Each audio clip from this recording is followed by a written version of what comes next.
She didn't even look her in the eyes, just tossed a crumpled dollar bill into the paper cup and muttered under her breath, "You people really need to stop loitering outside decent stores." The bill missed. It fluttered to the sidewalk like a leaf, untouched. The woman who threw it had already walked off, heels clacking, phone in hand, as if her good deed had been done. Behind her, the young woman in the hoodie didn't flinch. She sat quietly on the low marble steps of a boutique cafe in downtown Ridgeport, back straight, hands resting gently on her lap. Her jeans were faded, her sneakers scuffed, and her oversized sweatshirt swallowed her shoulders. The only thing that stood out was her calm gaze, unshaken, steady, watching the world pass her by. People avoided her. A man with a briefcase veered slightly left. A couple with iced coffee crossed to the other side. And then came the voice, sharp, nasal, impatient. "Hey, this isn't a shelter. You can't sit here all day." A manager, perhaps. Late 40s, hair sprayed into stiff perfection. Name tag flashing, Tamara. She waved her hands dramatically, as if shooing away a wild animal. "Take your trash and go before I call security." When the girl didn't move fast enough, Tamara stepped forward and kicked the empty cup at her feet. It bounced once, then rolled into the gutter. "Disgusting," she hissed. But what she didn't know was that the girl she just humiliated wasn't homeless. She wasn't even jobless. She was Celeste Morgan, daughter of one of the most powerful black CEOs in the Northwest. And this was her choice. It started 2 weeks earlier, inside a high-rise conference room that smelled faintly of leather and eucalyptus. Floor-to-ceiling windows overlooked Ridgeport's skyline. A mahogany desk stretched across the room, and behind it sat Marcus Morgan, her father. His salt and pepper beard gave away more battles than his clean-cut suit ever could. On the far wall hung a portrait of his first storefront, Morgan and Sons Market, now grown into a billion-dollar equity foundation with footprints across every community district in Oregon. But Celeste wasn't interested in the boardroom that day. She stood across from her father, arms crossed, eyebrows pulled tight. "So you want me to do what?" she asked. Marcus leaned back, fingers laced together. "Live like them, just for a while. 2 weeks. No last name, no driver, no security detail. Just you, on the streets. Listening, watching." Celeste blinked. "You think I can't understand people unless I pretend to be poor?" He shook his head. "I think you spent too long being seen. It's time you became invisible. You'll learn more in those corners than any classroom or summit can teach you." She didn't agree immediately, but deep down, Celeste knew her father wasn't trying to shame her. He was offering her perspective. She'd grown up with everything: private schools, summer retreats, boardroom breakfasts, but she wasn't sheltered, at least not completely. Her father had built his empire from a food truck and a sleeping bag, and every Sunday, he still made her come to the community kitchen to serve breakfast with him. No cameras, no suits. This, however, was different. This wasn't charity. This was anonymity. So she said yes. She signed up with a non-profit program her father had once funded, the Urban Inclusion Project. They found her a couch to sleep on in a women's halfway home. They gave her worn jeans, a phone with no contacts, and a prepaid Metro card. And then, for the first time in her life, she disappeared. Into the sidewalks, into the noise, into the judgmental glances of people who thought they knew who she was. Now, 10 days in, Celeste had learned how to sit still, how to avoid confrontation, how to read lips from across the street. She had also learned how cruel people could be when they believed no one was watching. But even more than that, she had learned who they chose to see and who they didn't. A street musician in the same spot every morning waved her now. An elderly man gave her half a sandwich yesterday. A little girl with pigtails once dropped a flower in her lap before her mother pulled her away in panic. And today, Tamara, another name in a growing list of people who mistook invisibility for worthlessness. But Celeste didn't get angry. She didn't shout. She simply stood up, adjusted the strap of her canvas backpack, and walked toward the alley behind the cafe, where an older woman sat hunched over a shopping cart full of blankets. Celeste knelt beside her, pulled out a small pack of trail mix from her bag, and smiled. "You feeling all right today?" The woman nodded. "Better now." Across the street, Tamara watched from behind a glass, arms still folded, unaware that the girl she had just kicked out was a Morgan, and at this moment, quiet, small, unnoticed, was only the beginning. The next morning, the sun had barely cleared the skyline when Celeste returned to the same steps outside the cafe. The concrete was still cool beneath her, and the scent of fresh croissants wafted through the early air. This time, she brought a paperback novel, its cover bent, the spine worn, as if she'd read it a dozen times. She hadn't, but it helped her blend in, gave her something to hold besides stillness. Around her, the city stretched its limbs. Delivery trucks rolled up curbs, baristas hauled milk crates through side doors, and joggers with wireless earbuds bounced past her as if she were a lamppost. At 8:03, the first patron glanced her way. At 8:07, someone muttered, "Still here." By 8:15, Tamara returned. Her heels tapped out a faster rhythm than yesterday. Her expression hadn't softened.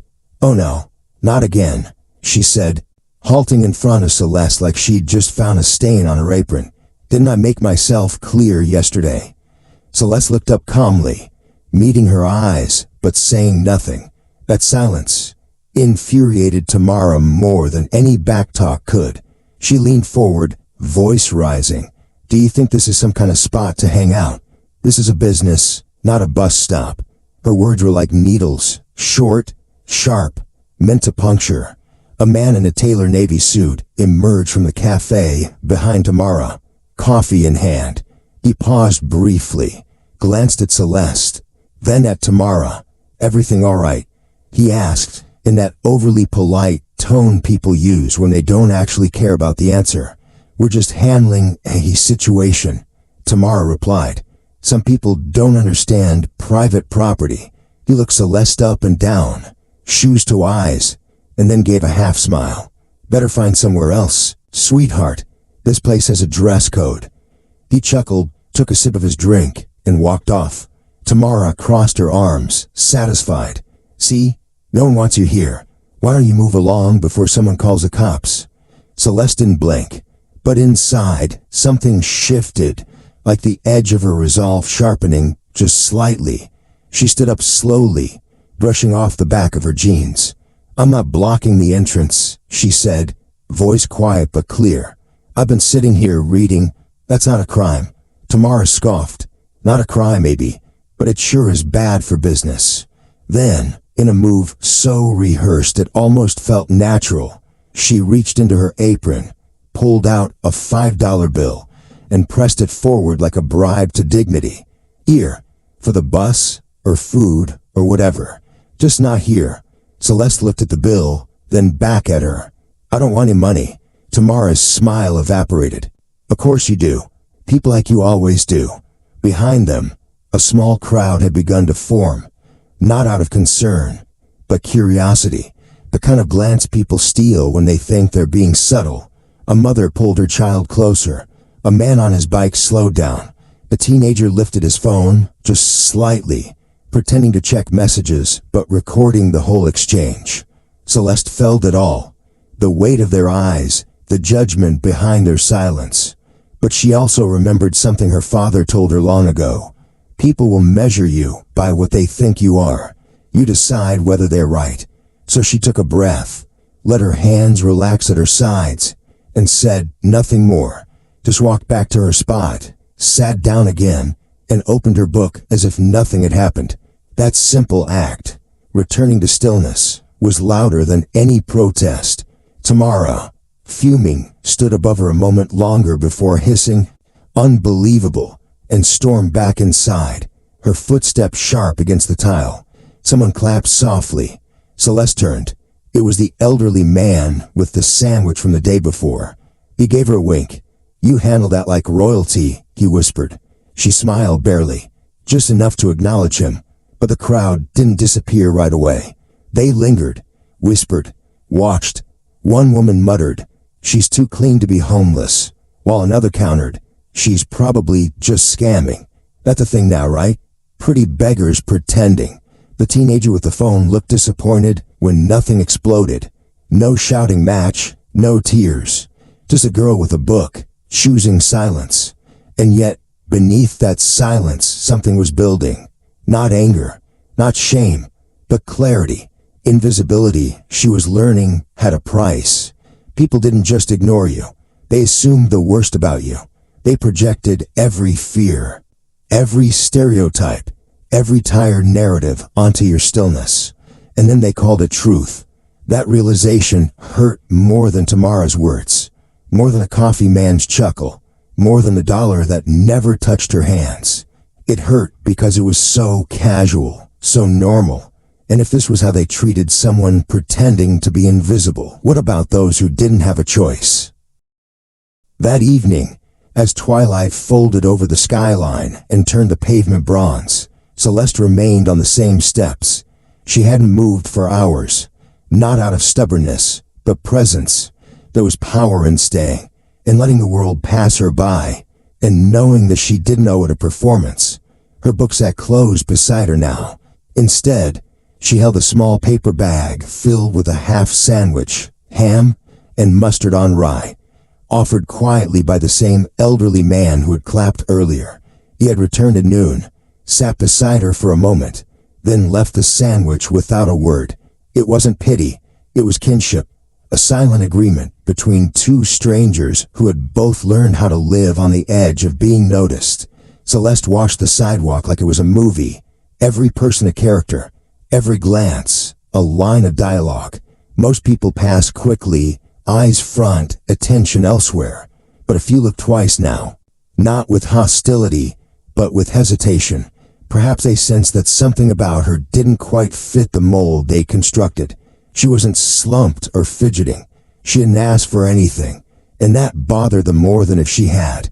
Tamara had returned twice throughout the day. Each time, she brought more performative outrage and less patience. The second time, she had a broom with her.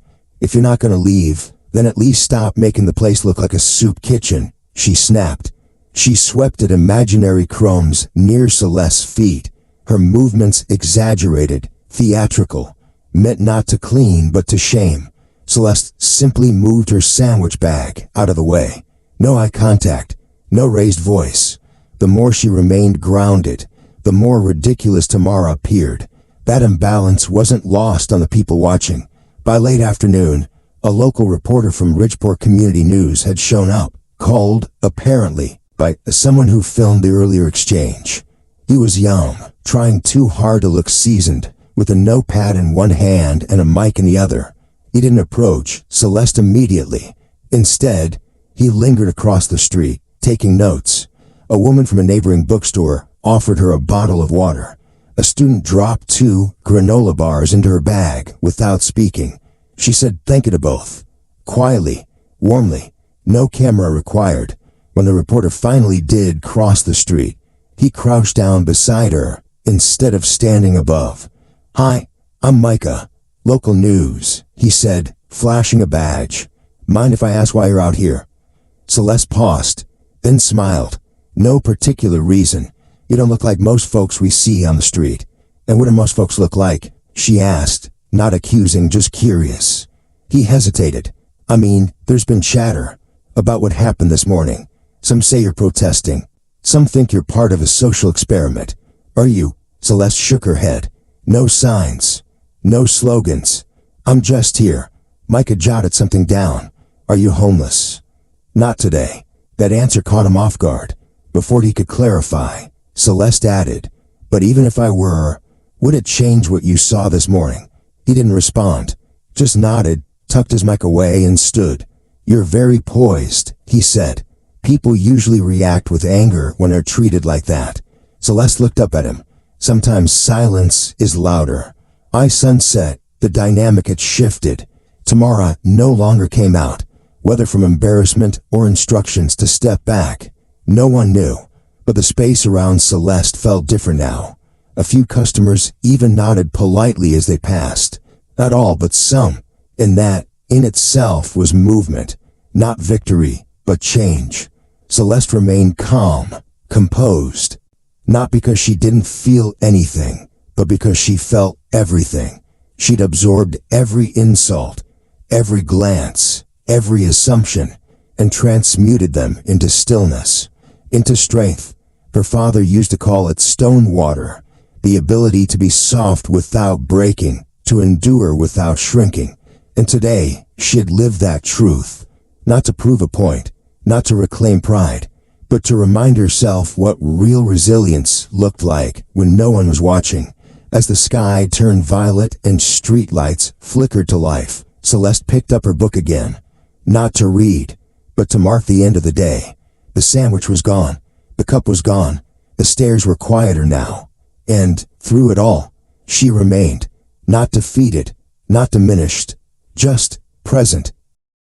The next day began like the last. Same steps, same sweatshirt, same curious glances. But this time, there was something different in the air. The clip from yesterday, Tamara yelling, Celeste refusing the money, and that quiet refusal to move, had gone viral overnight. Not just on Ridgeport forums now, but across social media pages titled Everyday Heroes. And you never know who you're talking to. Millions of views, thousands of comments, and no one could quite agree who she was. Theories range from activist to actress, from undercover journalist to social experiment plant. But one thing everyone seemed to agree on: she carried herself like someone who had nothing to prove and everything to teach. That morning, Celeste didn't bring her book. She brought herself, just herself, fully present. By noon, the energy had shifted again. Not just stares now, whispers. Someone pointed. Someone else stepped back. Across the street, Micah arrived with his camera crew and a new producer, their eyes scanning the surroundings more urgently this time. And then the black SUV pulled up. Clean, quiet. Out stepped a man in a dark suit. No security, no flashing badge. Just presence. Marcus Morgan. Some gasped. A few phones dropped. A woman covered her mouth. Oh my God, that's Marcus Morgan. Her friend leaned in. Wait, the girl. She's no way. Micah's eyes widened as he looked from Marcus to Celeste. The producer next to him whispered, "Get that. Get everything." The crew started filming. Marcus didn't look toward the cafe. He looked only at his daughter. He walked slowly, each step deliberate, until he stood just beside her on the sidewalk. No podium, no microphones. Just eye-level honesty. "You've been here a while," he said. Celeste nodded. "Long enough." "Did you find what you were looking for?" "I found what I needed." Across the square, Tamara stood frozen behind the cafe's glass door, her face pale. The manager who once kicked Celeste's cup now saw her standing beside one of the most powerful men in the region. Her body tensed, her lips parted as if to speak, but no words came, because nothing she could say would change the truth standing right in front of her. Celeste met her gaze. Just for a second, no anger, no satisfaction, just clarity. Then, slowly, Celeste stepped forward, toward the sidewalk, toward the people. She didn't need a microphone. Her voice, low, calm, steady, carried across the quiet that had settled like a blanket. "I didn't come here to prove anything," she said. "I came here to see, to feel what it's like when people don't see you, when they judge you without knowing your name, when they decide what you're worth before you ever speak." She turned slightly, and I've seen more than I expected. A woman in the crowd lowered her gaze. A young man rubbed the back of his neck. Some of you gave me food. Some gave me looks. One gave me her silence. But all of it mattered. She looked over her shoulder, just briefly, at her father. Because humility isn't weakness, and strength isn't noise. Then she looked straight at the cameras. "My name is Celeste Morgan, and I'd rather earn your respect sitting on these steps than buy your approval standing on stage." There was no applause, not at first, just breath held then released, then a slow, rising clap from the older man who once gave her a sandwich. then a student near the front, and then a wave. Real, uncoached, felt. No one cheered. They honored. The crowd didn't lunge forward. It leaned inward. Tamara stepped back from the glass. Someone in her staff placed a sticky note outside the cafe window before walking away. See differently. Michael lowered his camera. His eyes were glossy. We thought we were reporting a local story, he murmured. Turns out we were witnessing a mirror. As the sun lowered and Ridgeport's streets warmed in golden haze, Celeste sat back down. Just for a moment. On the steps that had once been her testing ground. Same clothes. Same calm. But now the world around her knew. And they didn't know her because she told them. They knew because they finally looked. The following weekend, Celeste stood quietly at a podium set up in the middle of Harmony Square. An open-air courtyard bordered by brick buildings, local vendors, and a newly renovated community center bearing her father's foundation seal. There were no red carpets, no PR banners, just folding chairs, potted plants, and the hum of real people gathered not for spectacle, but for something they hadn't quite named. Some came out of curiosity, others for answers. Lorna was there too, in a fresh jacket someone had donated, sipping coffee beside the elderly man who once offered Celeste a sandwich. A group of students sat cross-legged near the front. Tamara was not present, but a few of her staff were. Arms folded, faces unreadable. Celeste looked out at them all, then down at the notes she never used, and began to speak. I've spent the last 2 weeks not being seen. Not because I was hiding, but because that's how most people live. Overlooked, undervalued, misunderstood. When I sat on those steps, people didn't see me. They saw an idea, an inconvenience, a problem to be removed. Some called me a beggar. Some offered money. Most just looked away. She paused, letting that sit with the audience. But the truth is, I wasn't there to be rescued. I wasn't there to make anyone feel better about generosity. I was there to learn. And what I learned is this. Strength doesn't come from status. It doesn't wear designer shoes or sit behind boardroom tables. Strength is sitting still when the world tries to erase you. Strength is choosing dignity over drama, kindness over ego, stillness over noise. The crowd is quiet now. No phones out. Just eyes, watching, listening, not to a speech, but to something more human than that. Celeste stepped down from the podium, walked to the edge of the platform, and sat. No barrier, no elevation, just her and the people. Someone asked me why I didn't tell everyone who I was. Why I didn't correct them when they misjudged me, she said. But if I had, what would that have proved? That people only matter when they have titles. That you only get respect when you earn 7 figures. She shook her head gently. That's not the world I want to live in. And that's not the world I want to build. A woman near the front wiped a tear from her cheek. An older man nodded slowly, hands clasped tight. My father built his company from nothing, and he taught me that the most dangerous lie we tell ourselves is that some lives matter more than others. But they don't. They never did, and they never will. A beat, then a breath. We don't rise by climbing over others. We rise by reaching back. As the event ended, people didn't rush forward for selfies or sound bites. They approached in pairs, in small groups. They thanked her, not for the speech, but for the stillness. The reminder, the mirror. Someone had left a single white lily at the base of the podium. Someone else placed a sticky note on the bench where she used to sit. I see you now. And for the first time, perhaps, Ridgeport didn't just see Celeste Morgan. It saw itself, not through headlines or rumors or anonymous threads, but through quiet moments that refused to be silenced. Celeste didn't linger long after the crowd dispersed. She walked down the sidewalk alone, hoodie up, steps soft, same sweatshirt, same shoes. But everything had changed. Not the city, not its assumptions, but its possibilities. Because true strength doesn't always roar. Sometimes it just stays, listens, waits, and when the time is right, speaks, not to be heard, but to heal.